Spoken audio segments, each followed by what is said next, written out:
put to the test. It was Chovy's Ryze that we saw in the quarterfinals against Damwon that worked wonders in game 1 of their series. Largely thanks to the strong skirmishing power that it can have into certain matchups, along with its heavy roaming style. It's also not the best ultimate for Sylas to steal away. Of course, there are uses to it, but in terms of lethality, it's definitely on the lower end. And they're really just T1 completely committing to this roam, to your pushing side lane style here with the Ryze. By giving over the Sylas, you're thinking that there will be a gap there. Of course, Sylas can still steal the Realm Warp and make his moves to the side lane as well. And we'll keep track of Yagao and how he does that. He's one of the best. And this does fit Faker's trajectory as a player. The greatest of all time, he won 3 world championships in 4 years. And in those 4 years, it was like, well, it's because I'm dominating everyone else in the mid lane. He's hitting historic highs in damage and laning prowess and solo kills and crushing. And over the next 5 years of his career, still excellent, still winning trophies, still heading to the World semifinals and finals. It's been more as a leader, more as a roamer, helping out the new young guns. It's a bunch of 19 to 20-year-olds on his team. And again, it's Faker saying, I'm going to help you guys carry. Now we're getting so far down in the jungle pool here with the extra bans coming through with the Vi and Lee Sin.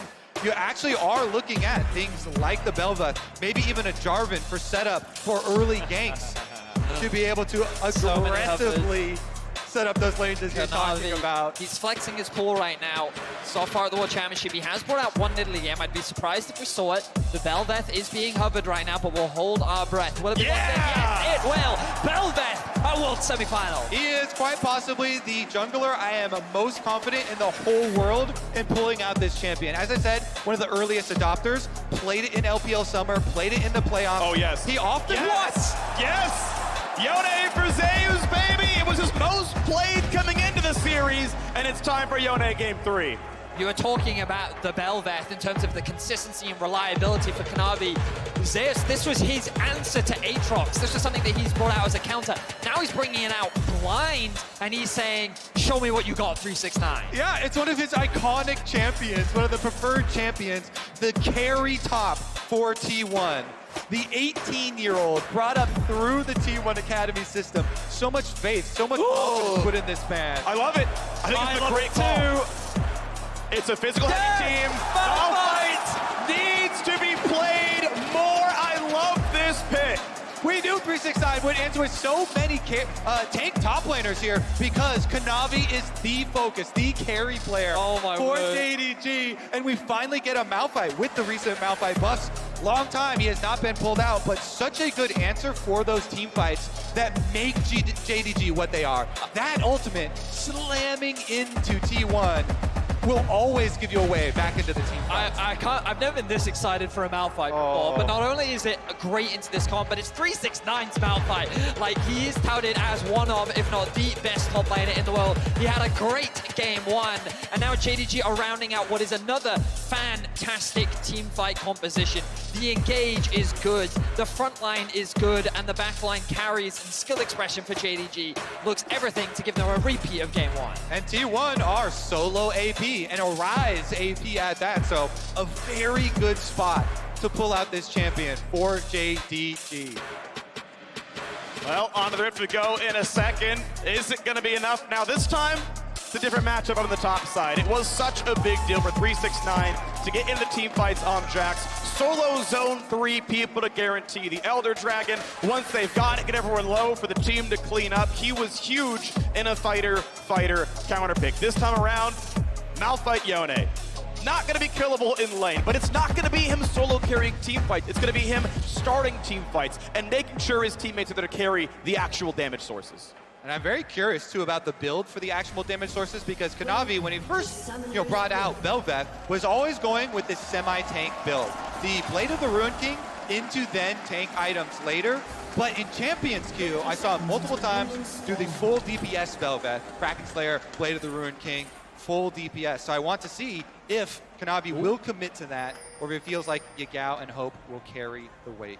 Now, a common thing that we've seen across the world throughout this split has been this early red ward, that the delayed invade, and have a look at the junglers right now. JDG is ready for it. and they're able to get the flash out from Oner. So this was really good awareness from JDG because, again, it's something common that you'll see from many junglers, the delay on trying to drop that ward over the wall to get information. We'll now see T1 invest that on the bot side of the map instead to just figure out where Kanavi is starting, but getting the flash out from Oner is already a great start for JDG. Yeah, and pretty common runes here from the setups from everybody. And of course, Poppy going the Hex Flash, it won't hurt Poppy as much as a lot of other champions that do not take this rune. Oner starting towards the top side here. Meanwhile, for Kanavi on that BelVeth, you almost always want to get your full clear off. So Kanavi starting off the bottom side, clearing up towards that top side. No easy poke through the minions, a little damage there. The Oner indeed on the ward, getting his own blue as an early cleanse coming across there, healing a chase on down. Guma forced to flash away, and they're going for more. He's slowed, 100 health left, and JDG decide they're already winning the bot lane. Keria trades one back, but first blood went to the AD carry. Oh my goodness, hope and missing, no hesitation there. You saw that level 1, once they get the angle of the triangle here towards the brush, and Vedius, you talked about the wards into your side lanes early on here. So you see Hope and Missing move up, you'll get an early ignite as well. Guma very far forward. He allowed auto attack range of both Missing and Hope at the same time, while Keria was positioned behind him. And Hope and Missing, they don't hesitate. They slap him back down, they immediately punish him. So even though, yeah, Keria gets that counter kill, it is first blood money, and it is a better site for that money to go to into the hands of the AD carry. I will say, though, that this was an issue for Gumayusi during the regular season. One of the biggest criticisms that T1 had was that their bot lane wasn't as consistent, wasn't as reliable. And coming into Worlds, everyone was like, but Guma is shaking all that rust off. He does not have any of those problems. Yeah, but this type of aggression was some of the issues that we saw during the regular season. And I feel like that he didn't need to be that aggressive at level 1. You can see the idea, but a big mechanical blunder from him on the individual level. Yeah, just the positioning here, Kanavi. Stun's gonna land on a fake. Here you got Oner coming around pretty soon, but no flash means it can't help for much. Able to actually stop with the steadfast, and now tackling to a minion, getting away as well. Beautifully done to live. Faker down his flash. He's not out yet though. Faker in enemy territory might have to execute to a tower. Yeah, it spots him, and he's gonna say, you know what, the XP isn't worth it. The mid lane wave means more. Faker will execute. Nothing changed to the scoreboard, but it means he's gonna be sitting there not getting farmed. Yeah, good little bodyguard moment for Oner coming through to peel for Faker and get him out of there, because you do not want Kanavi's BelVeth getting an early kill. They still burn the flashes though, so mid jungle 4T1, no flashes at all for them, and Kanavi feels like he can go for the grab. Does have smite available. Oh, played by Kanavi. An early smite from Oner is nowhere close to enough damage. 77 health left after the smite itself. So double crab for the JDG jungler. So one of the things I was going to talk about was the biggest difference between Game 1 and Game 2 is that Faker, it's easier for him to get push on the Ryze compared to on the Galio with the Talia. But again, we saw Yagao concede those early waves to set up for that level 3 gank. We didn't get to talk about it because of the early action bot line, but you've been highlighting it throughout the series, Kobe, and how Kanavi will consistently play through mid to unlock Yagao to burn those flashes so that he can then move around on the map. So now Faker's investment towards the bot side, ideally they look to stack up the wave, look to try and set up some sort of dive onto the bot, especially without any flashes, now becomes a lot harder. Well, as we watch ourselves go back into the jungle, make sure to grab your exclusive Very Nass's Much Wow emote from Prime Gaming by connecting your League account with your Prime account as well. Mid lane being attacked, pretty good damage out of Faker in the mid lane, Yagao being pushed around. Woo! It's a lot of damage. Lance. Of course, he does have the teleport, so he can likely just reset here. He hasn't actually spent any of his gold just yet. Faker, I wouldn't be surprised if he actually holds this wave. Yeah, so he's going to set up a nice freeze. Shouldn't be too much of a problem because he has the TP. So he's just going to clear the wave instead. Meanwhile, I kind of want to point out the kind of dream scenario here for Kanavi on the BelVeth. Being able to win that Scuttle Smite fight and then set yourself up for a reverse clear of your second clear. He goes over here, 2 Raptors, picks it up, recall on 40 CS. He's going to have a bunch of gold for his first recall here for the BelVeth. Trying to stay ahead of the curve is really, really big with this champion. A true jungle carry champion that wants to snowball and is going to have higher priority on getting that Rift Herald. As you know, being able to get the Remora for the pushing, huge snowball opportunity for this champion has been quite a signature pick for JDG. Certainly has. We'll see how much he can do on the champion. The pickaxe coming back onto the map. So talking about jungle, we also have to talk about top.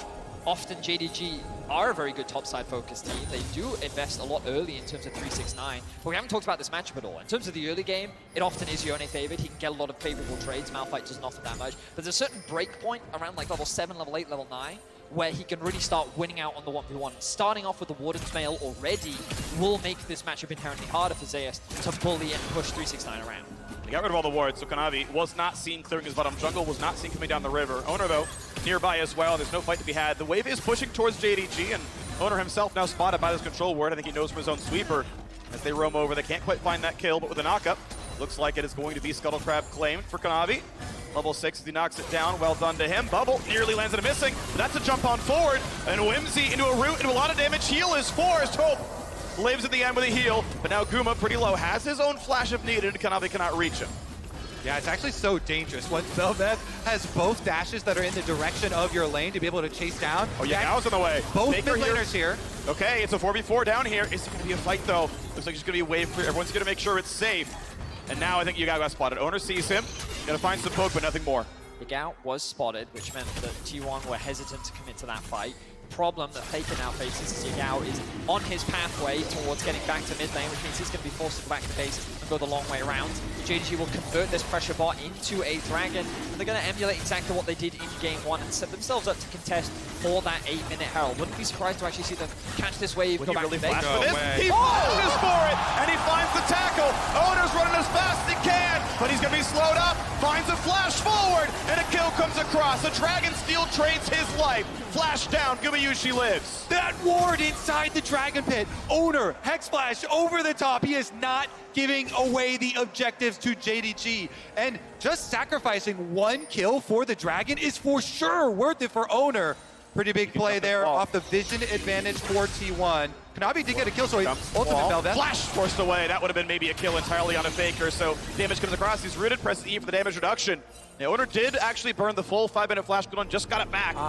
And so it's back to Hex Flash now, missing just barely gets away. Although I agree with your point, Kobe, a kill and a flash, you give those away for a Drake steal. And he's thinking here, maybe I can even get out with a phase rush proc here. Poppy oftentimes, being able to get there, but Kanavi hits a really good W around the edge, even with the phase rush speed, that's allowing JDG to set up for that counter kill. So still good objective steal for T1. And props to Oner.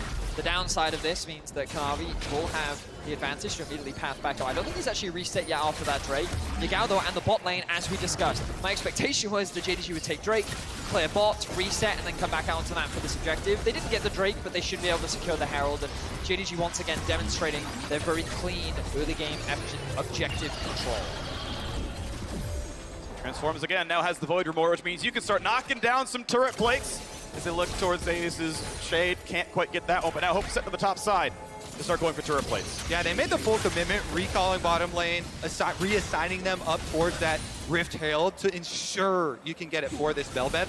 Recharging that timer on your ultimate form is so big, as well as giving you the extra pushing power. It does mean, though, look at Gumayusi. This Lucian has been able to stack up some CS there, push it all the way in on bottom side, and it has allowed him to get the early reset and head up towards top side to answer and collect this rest of the wave that is being pushed to his tower. What I think is really important to recognize in this early game is T1's game plan was to, as they tried to do in game 1, get a lead in the bot side of the map and leverage this bot lane 2v2 strength to secure early objectives, in particular this first Herald. But the fact that Gumayusi died at level 1 in the 2v2 and the skirmishes that we saw on the bot side of the map made it much harder to be able to rotate around and contest these neutrals. And now you can see that JDG's bot lane is in a much better position to receive these resources. Earlier I thought Kanavi would drop the Herald up towards the bot side of the map, but I expect him to funnel that gold into this bot lane to try and keep Hope on pace or even ahead of Gumayusi.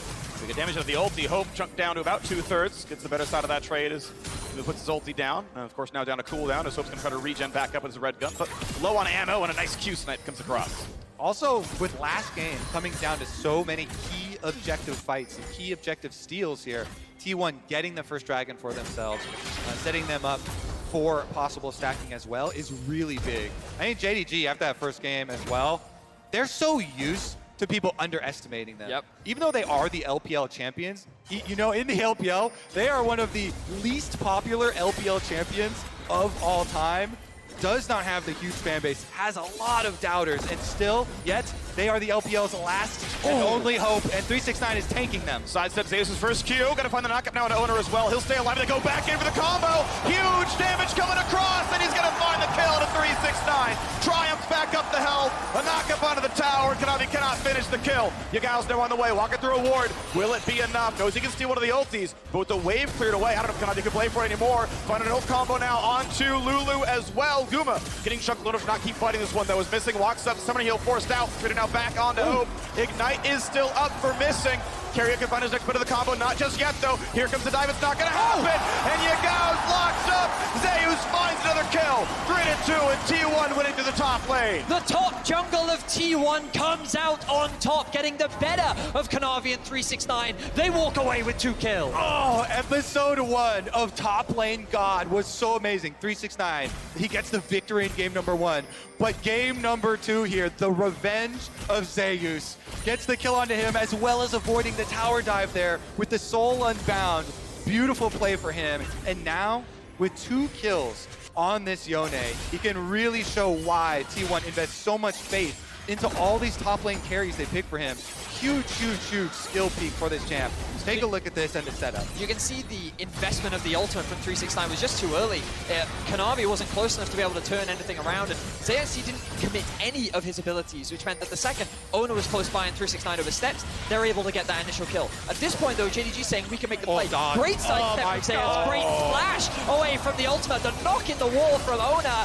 Oh my god, and the knock-up again. Exquisite mechanics from the top jungle of T1. Float like a butterfly, sting like a god for Zeus. My god, you can't hit him with anything down there. Dodging 2 skill shots by movement and then flashing as well.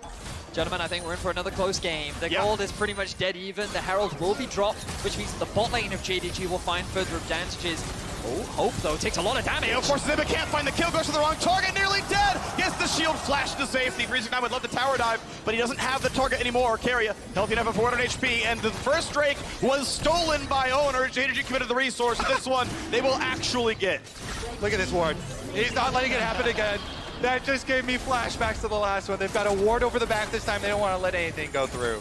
They brought 369 down to the bot lane. Meanwhile, Zeus is actually in mid. Kanavi may find a bit of a skirmish here, but looks like Zeus is just going to walk that one out as Kanavi picks up that wave. The most important thing about that bot side skirmish was the fact that while Gumayusi and Keria were struggling in the bot lane 2v2 and Hope was being funneled all this additional gold, now T1 have a very clear win condition. And sure, Yone's not going to be easy to play in the late game with the Malphite, but being accelerated is nothing but good for the T1 top side. For the top side itself now, Yagao and Kanavi want to group up this one. Down a level, but will it matter? Faker running for his life. Gonna do pretty well in this one. Next knockup could be found, and it'll stop the ulti. That is a long cooldown missing, and Kanavi back to his old ways with a kill. Kanavi eating up in the side lanes here. We were wondering, that was one of our big questions, who was going to be able to get priority. Jungle, quick attack, easy kill. And if you notice the placement of the other T1 members, nowhere else under pressure, nowhere else gained here. No momentum or answer from T1. Sylas can just shove in bottom lane, but it's fine for 369, easily able to soak it up and tank. Clearing the ways back and forth. A 10 CS lead for Zeus as we are on the way towards the Mythic on 369's side. Blue buff taken away by Oner. Faker TV's back into the top side to clear his own wave. Up farm here as well. Obviously, Jungle has a big lead on the JDG side.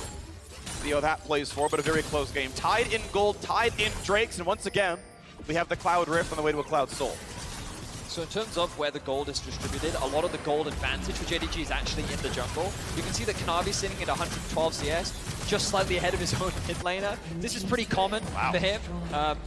But as 369 secures that bot tower, and a lot of the gold is actually sitting in the hands of Gumayusi, who's not that far behind Hope, and of course in the top lane. As now Zeus looking for a bit of a skirmish. Nice sidestep there from 369. Just wants the wave at this point. Ryze coming down as well. Feels maybe a little unsafe 2v1. It was actually the Yagao diving the tower, and he's just not tanky enough. 369 holds the aggro. Shut down goes over to Kanavi, and the counter pick pays dividends in the mid game. It's interesting because the counter from T1 is Rift Herald support push on top side, while Gumayusi he finishes the kill this time with the Gale Force. That is Hope dead. Missing could not give him enough support to keep him alive. Ulti actually held on. Wave comes around. 2v3 could be enough. Oner knows he can stop. Goes for the flash stun. Will it be enough? Needs to press E for damage reduction. That means he will live. This is now 3 times in a row. Oner goes for a flash. Might find himself dead. Just barely Kanavi gets out. Wow, huge respect to Gumayusi. Even though he blundered a little bit in the early laning phase, you can see he's coming back with a vengeance. Once again, looking to be the main carry of T1 as Faker corner sideline. No ulti for 3-6 now, which means Faker's going to feel safe. Spellbook's another ghost over and able to walk out.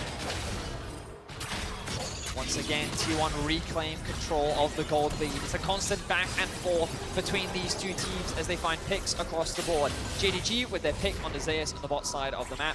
Meanwhile, Gumayusi finding a massive kill onto Hope in the mid lane. They couldn't quite convert it into the mid tier 1, but now already both teams are looking for the next dragon spawning in about a minute and a half. I think we're about to see the moment that JDG has been waiting for, when they have the teleport ready for 369 and be able to get him into one of these team fights off a teleport ward, and boom, Malphite ultimate. He's been soaking up pressure this whole game, waiting for the big moment where he gets to win the team fight for his team.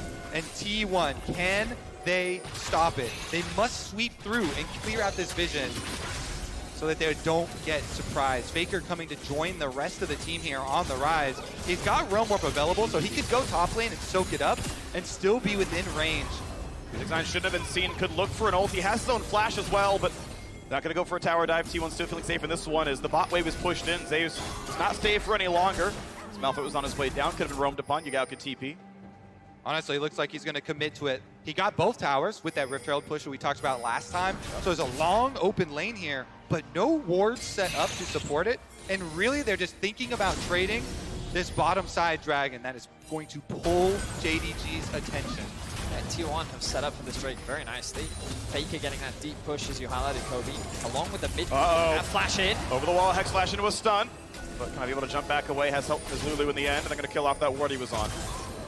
These two wards, control wards behind the dragon, possible angles for Yagao or 369 to force the fight on T1, and this Deep TP flank. Here They're they both come. coming. All right, is it going to be enough? It's a bit of a 5-on-5, but right now, Zeus far enough away. They don't pull the trigger. Double TP is in, though, for Drake control. These might be where he wants to be on the side, but actually goes to rejoin his team. Kanavi going to set up on this Drake. Has been building towards tank, has the Aegis to keep him a bit tankier, and they're going to try to burn down this Drake with his Ruin King for healing. So keep your eyes on Yagao in this fight. His ultimate's going to be crucial. Idle wave catches just one. It's not going to be crucial, not going to be relevant there. Going to get the reset there on Oner's ulti now as well. Level 10 on the Poppy. Smite up on both. Can they zone out the Smite steal? It's only Hex Flash. They can spot him on the way in. Oh, the double knockup. They're going to find a team fight. Gumayusi nearly dead. Yagao on the chase, but he can't kill it. Just the Drake. T180 carry lives. The engage is good from JDG, but T1 walk away with their lives. You can see the threat of the wombo combo. 369 lands an engage onto 2, but then the Lulu follow-up actually hits onto 3, which almost completely wipes the backline of T1 off the face of the rift before the fight even starts. This series is a war between these two teams. Every single objective, another battle. As you pointed out, big engage there from JDG, and Yagao even flashing over to try and finish off that kill with the chains onto Gumayusi. Even though they don't get it though, they get the dragon. They continue their stacking for the side of JDG. Both teams not giving an inch in any of these fights. But imagine if Oner hadn't gotten that clutch steal in the first Drake. JDG would be on soul point, and Zeus probably needs to be on 3 items where he's a huge threat. Otherwise he gets stopped up by Malphite. Decent damage towards Keria. Not gonna matter too much, although 369 obviously pretty much impervious to the current team of T1. And we're about to see this mid game. This is why we got so excited for this Malphite pick. It's not for the lane phase. Correct, yeah. It is for these mid game fights here. And 369 is a monster now with both Crossfire and the attack speed AoE reduction of that Frozen Heart done. A massive immovable object. The big thing as well is 369 committed his flash earlier, but he traded it for Gumayusi's. Oner once again with a really good stun into the wall. Zeus coming, which means it's Sylas to run away as fast as they can. 369 might need to ult to stay alive. How long he's going to wait for it? Finds his first knockup, but is it going to be enough? He'll fall to Gumayusi. Tidal wave stolen means almost nothing, and JDG this time do not find their team fight win. We just cursed the rock right there. He's caught all alone in T1. They're not done. They find a route. They find the follow-up. changes the fight. A 1-for-1 though. Gumayusi's aggression is punished. He tries to commit onto the kill for Yagao, but he oversteps one step too much, and JDG are there to punish him. A quick kill means that it ends up being a 1-for-1 exchange. Many times are we going to see this Lucian, the furthest one forward on the T1 team, Aphelios. My goodness, these teams going blow for blow. It's a short-range champ. Gumayusi has to be very careful with his positioning, and often his aggression can pay off. A champion like Lucian gives him so much individual agency in a team fight. But in a situation like that, where he's tunneling onto a single target, he ends up getting punished. Let's look back. And let's look. It is all about this flank from Zeus. Zeus comes up the river, and 369 sectioned away from the rest of his team. He does not go back to JDG early enough. He waits for an ultimate to get the knock up here onto T1, but there's no DPS around, so he goes down. The front line no longer available for JDG. Guma wants to finish off this kill, and it's in the fog of war as well. That was beautiful. Really nice. Staying close in range, knowing he's not spotted, that was so nice. What a great setup by Yagao. That is something that you have to keep in mind as these AD carries. They're always thinking about what CC can my opponents use on me, what they still have up. Yeah. Yagao hits him with a beautiful, beautiful snare there. See the coaching staff of JDG celebrating that pick because it neutralizes the game once more. The game continues to be dead even. The gold distributed pretty evenly across both sides. Kanavi being the large benefactor on the side of JDG. Look at that, 2 items fully completed. The mid diff is slowly starting to grow and grow as Faker has consistently been sitting in a side lane. Now level 14, has picked up a ton of farm and is already working on his 3rd item. Will be a massive threat as we move forward. And stopwatches will be key for these big engages they're trying to get. Faker with the blue buff move down for a shadow play here. If you split push with Zeus and have Faker... Sets up for Kanavi. Does he have ways out? The ulti's gonna be blocked already. He gets what he can as he tries to set it up. Gets the shield, gets out for now. But how about the next engage? E damage is pretty solid. Has to get back out though as Yagao burns his TP but does not get the kill. Zeus holds every long cooldown. That's the TP committed though from Yagao. The only good news for JDG is that the Dragon is spawning in less than a minute. The problem is they will concede the mid wave. You can already see T1 pushing that wave up. They want to go for Baron. They're gonna double TP up there to try and trade for the would. And it's in the fog as well. They have no idea. The realm ward. Pings. Oh, they spot Gumayusi. That ward is clutch, but do they have the time for it? They're running as fast as they can. It's gonna be 369 TPing and he'll buy time, but will it be enough? Kanavi needs to get into the pit. He's got so little time. Smite it away. T1 with the huge cross map play. Decisiveness is the key to victory for T1 here. A Baron just snatched out of the fingers of JDG. My goodness, the double teleport. They're not done either. They're going to double push up on this top side with the Baron empowered minions. I don't know if they have the time. I think they realize they can't play for the Cloud Trick. It's going to give JDG Cloud kill number 3. A flash gets away from 1, but a stolen Yone means he's going to go for Oner. However, top is still being pushed. Eventually, Zeus and Faker must be answered. Kanavi console the Drake. 3 can head back, but they might lose the inhibitor first. How much more will they lose? Hope is low. Can't fight for much more. Kanavi should be soloing the Dragon, but with mid pushed in, T1 could even answer that. T1 playing the map beautifully right now, but here's the collapse from Kanavi. Malphite sent back, missing, goes for the flash into the Whimsy. Guma does not get slowed just yet. Has to flash the ulti away, but they might want more. Yagao forces the sidestep, gets the root though. Yagao again secures the kill into Gumayusi. Look back at the top lane though, Faker and Zeus are looking for more. They're grouped up.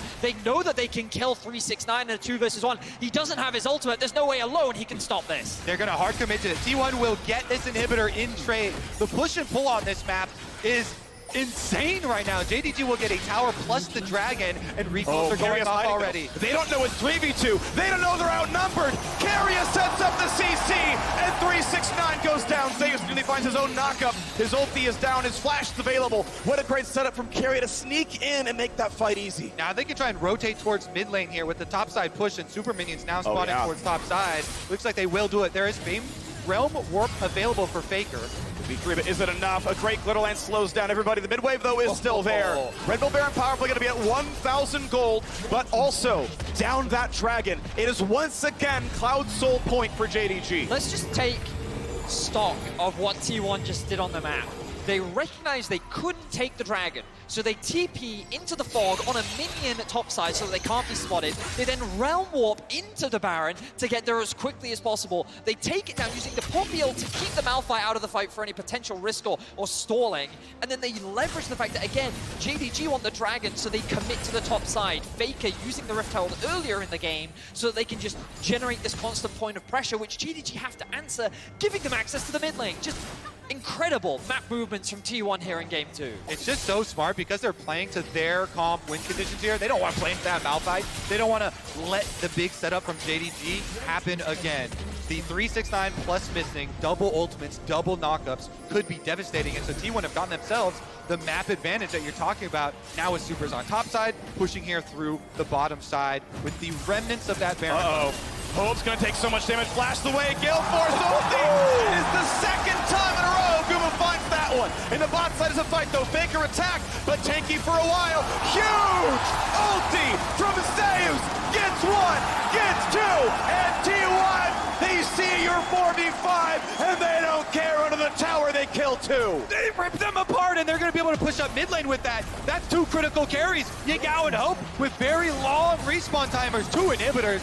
This early in the game will be so difficult for JDG to come back from.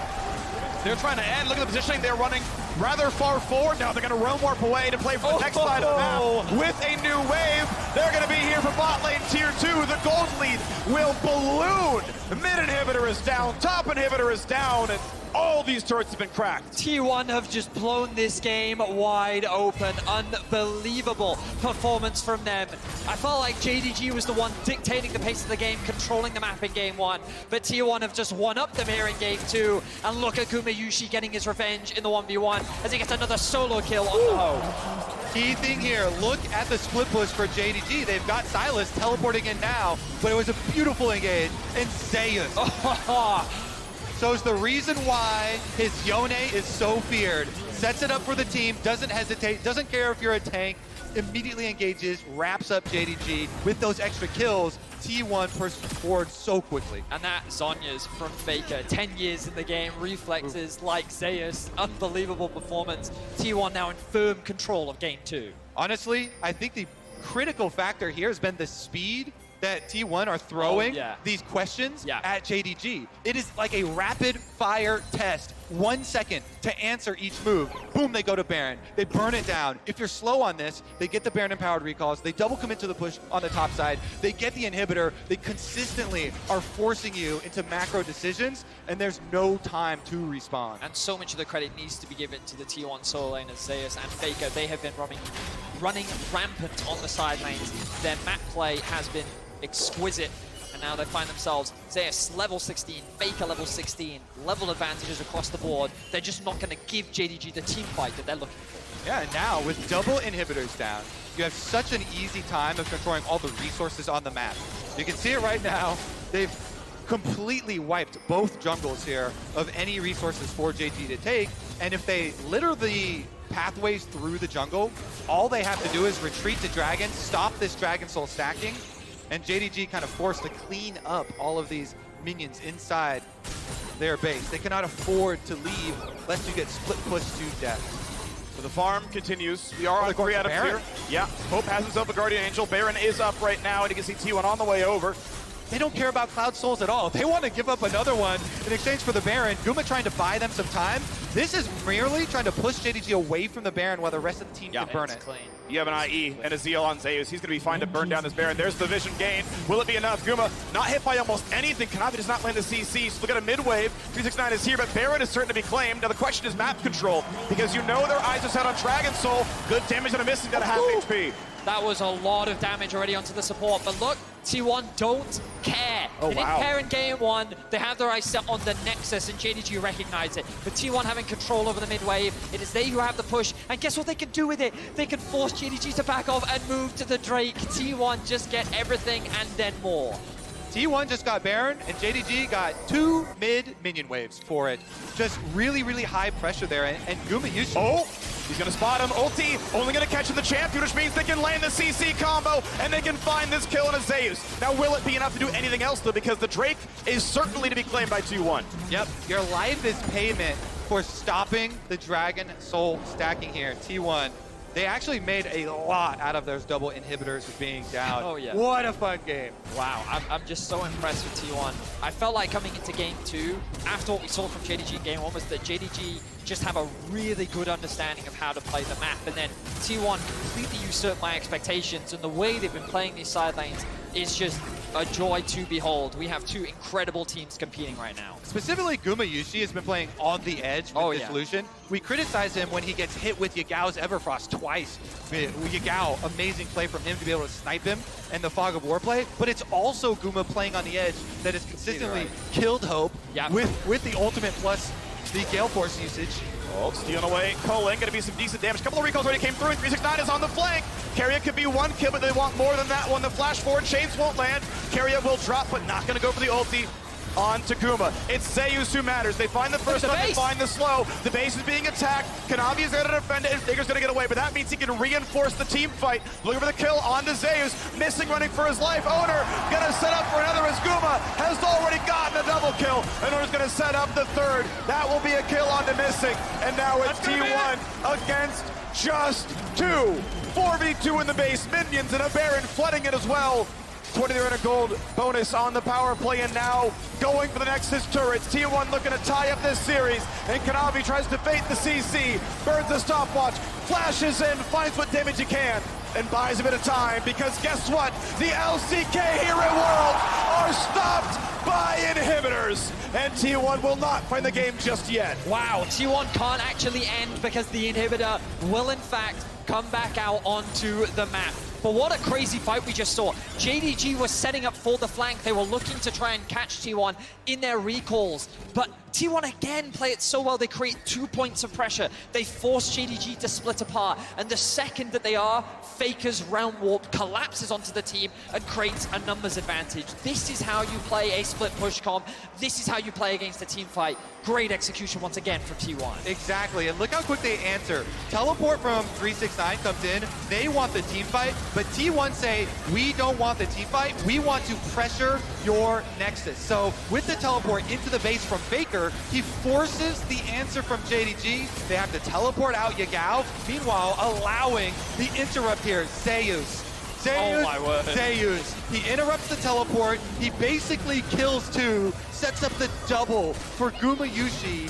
T1 just pulling JDG across the map, making use of their big advantage. Now Faker, though, on the run. Jumping in by himself. Hope's going to be moving pretty fast. He'll be rooted in place, though, but the damage might not be enough. Whimsy does not find the slow afterwards. Kanavi is going back to base. Hope is looking to get that kill on the Faker, but he's just buying time for his team as much as possible. The ultimate from Oner. Yep, Kanavi's going to find that first kill. He's going to transform, but actually the shutdown goes through. 369 finds his engage, but cannot kill Keria. However, not going to be in threat much himself. Yagao doesn't find the root, burns Azonias. In comes Zeus, knocks down missing, and there's the rest from Oner. Gets the second. Hope going to lose the Guardian Angel, but how about the rest? As everyone's starting to fall, Kanavi is left alone, but you can't do it by yourself. You need a team, and T1 will tie up the scoreline 1-1 in the semifinals. Gumayusi gets hit with two Everfrost early in the game, dies both times, but dodges the game-winning third Everfrost. They force these Zonias, they kill Yagao. Him and Zeus destroy that last fight. What magnificent stuff from those two players on T1. Back-to-back huge carry performances. I think you summed it up really well, Kobe, in that Gumayusi, that level of aggression has lows, but the highs are incredible. The way in which he navigated those team fights, the way he consistently shut down Hope 1v1 in the mid lane twice throughout this game was a joy to see, along with Faker and Zeus just dancing around the JDG.